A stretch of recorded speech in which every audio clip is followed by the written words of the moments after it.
Monsieur le Président de la Chambre des représentants du Royaume du Maroc,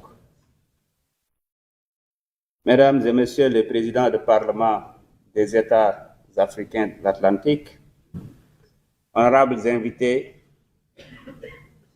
Mesdames et Messieurs, c'est avec un immense honneur que je prends la parole aujourd'hui devant cette auguste Assemblée. Réunis sous l'égide du dialogue et de la coopération entre des États africains atlantiques. Je tiens tout d'abord à exprimer ma profonde gratitude à mon homologue, cher frère, M. Rachid Talbi El Alami, pour son invitation et l'excellence de l'accueil qui m'a été réservé, ainsi qu'à ma délégation. Je ne saurais commencer mon allocution sans transmettre les salutations les plus chaleureuses et fraternelles de son Excellence, M.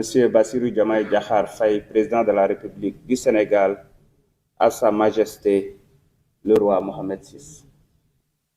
Au peuple frère du royaume chérifien, je vous apporte les salutations les plus distinguées du peuple sénégalais, terre de la Teranga, symbole d'hospitalité et de fraternité africaine.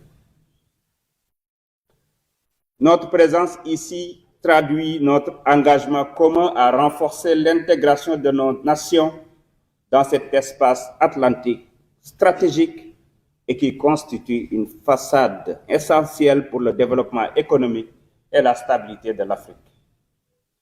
Cet espace qui regroupe près de la moitié de la population africaine et plus de la moitié du PIB du commerce continental représente une opportunité sans précédent pour notre cher continent. Il nous appartient donc de structurer nos coopérations afin d'en faire un levier de croissance partagée et un moteur d'intégration régionale. Le Royaume du Maroc, sous la conduite éclairée de Sa Majesté le roi Mohamed VI, a su proposer une vision ambitieuse, fondée sur la conviction que seule une action collective permettra de transformer cette façade atlantique en un pôle stratégique de développement. Ce pôle reliant l'Afrique à l'Europe et l'Amérique du Sud. Le Sénégal salue et magnifie cette initiative porteuse d'avenir et réaffirme sa volonté de jouer un rôle actif dans le processus, dans un esprit de partenariat et de solidarité africaine.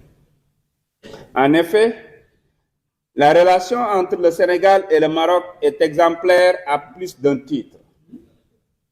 Elle puise sa force dans les liens historiques, spirituels et humains profondément enracinés, mais aussi dans une coopération dynamique et multiforme.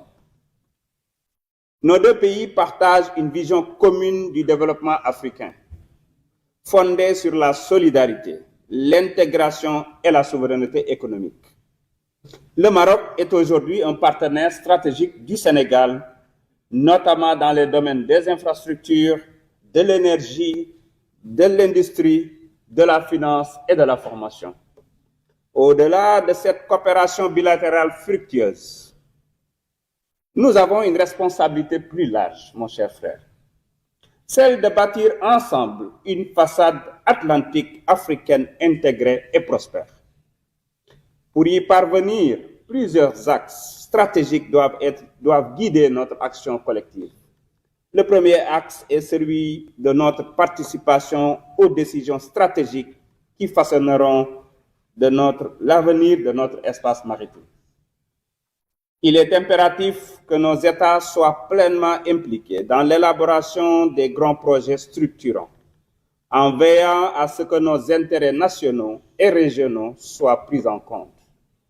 À travers nos parlements, nous devons encourager la mise en place de cadres législatifs favorisant l'investissement et la coopération afin d'assurer une gouvernance efficace et inclusive de notre espace atlantique. Le deuxième axe concerne notre capacité à nous intégrer pleinement aux chaînes de valeur et aux flux commerciaux. Le Sénégal est déterminé à positionner ses infrastructures portuaires comme des hubs essentiels dans l'architecture logistique de la façade atlantique. Nous devons œuvrer ensemble à la mutualisation de nos ressources et à l'optimisation des corridors de transport, notamment pour inclure les pays du Sahel qui, bien que dépourvus de littoral, doivent pouvoir bénéficier des opportunités offertes par l'Atlantique. Le troisième axe porte sur la sécurité et le développement de l'économie bleue. Notre coopération maritime ne peut se limiter aux aspects économiques. Elle doit également intégrer des enjeux cruciaux tels que la préservation de nos ressources halieutiques, la promotion d'une pêche durable et la gestion concertée des défis environnementaux et sécuritaires. La protection de nos océans et de notre biodiversité est un impératif pour garantir une exploitation responsable et pérenne de nos richesses maritimes.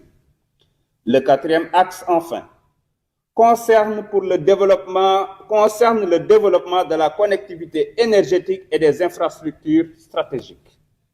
Le projet de gazoduc Nigeria-Maroc est un exemple concret de l'importance d'une intégration énergétique régionale. Ce projet, qui reliera les zones de production de gaz du Golfe de Guinée à l'Europe en traversant plusieurs pays ouest-africains, constitue non seulement le plus long gazoduc du monde, mais aussi le plus grand projet de coopération de notre cher continent. Nous devons encourager d'autres initiatives similaires, notamment dans les domaines du transport ferroviaire et routier, afin de renforcer la connectivité et la compétitivité de notre espace atlantique. Dans cette dynamique, nos parlements ont un rôle central à jouer. Ils doivent être les garants d'un cadre législatif propice aux investissements et aux partenariats stratégiques. Ils doivent assurer un contrôle efficace des engagements pris par nos États afin que les projets annoncés se traduisent en réalisations concrètes et bénéfiques pour nos populations. Enfin, nos parlements doivent être des acteurs du plaidoyer pour inscrire la coopération atlantique africaine dans l'agenda international en veillant à ce que nos priorités soient reconnues et soutenues au plus haut niveau. Mesdames et messieurs, distingués invités, cette rencontre est une opportunité précieuse pour asseoir les bases d'une coopération plus forte entre nos nations. Notre espace atlantique ne doit plus être un simple trait d'union entre d'autres pôles économiques mondiaux, mais un véritable moteur de développement pour notre continent. En unissant nos forces, en partageant nos expertises et en mettant en place des mécanismes de coopération efficaces, nous pouvons transformer cette vision en une réalité tangible. La relation privilégiée entre le Sénégal et le Maroc est une preuve vivante que l'intégration africaine est possible lorsque la volonté politique et la coopération économique se conjuguent.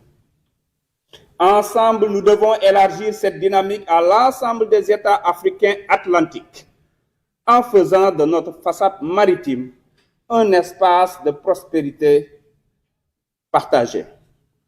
Ensemble, engageons-nous à faire de cette ambition une réussite. Nos peuples attendent de nous que nous soyons les artisans d'un avenir plus prospère et plus solidaire. Je vous remercie de votre aimable attention.